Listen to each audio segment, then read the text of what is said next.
let's talk about what's new in GyroPalm Jumpstarter, the official firmware tool for GyroPalm Studio.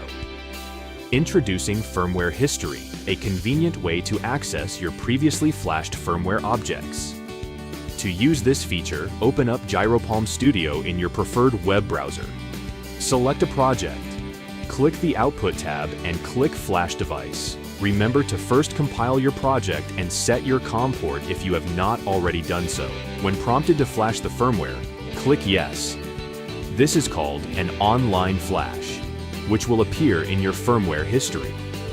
This means you can always access the list of previously flashed firmware to restore any firmware to your wearable in seconds, even if your computer is offline. Let's demonstrate by flashing a couple more projects.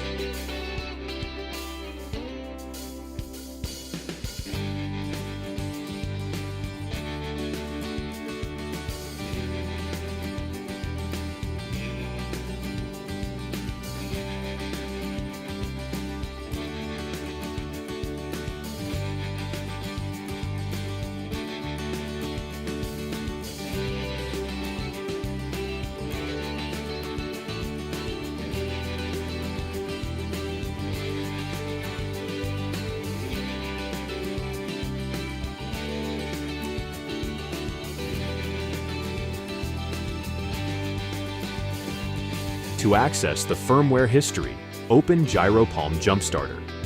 Click on the microchip icon. The firmware history will appear and you will see a list of all the online projects you have flashed to the GyroPalm wearable. You can select a firmware and right-click to see options such as fetching the MD5 hash, flashing it to your wearable, or copying the latest flash URL to your clipboard. You can also choose to delete the record from your firmware history. GyroPalm Jumpstarter will maintain a rolling window of the latest 25 compiled firmware files. We hope you enjoy this new update. From your friends at GyroPalm Labs, happy coding!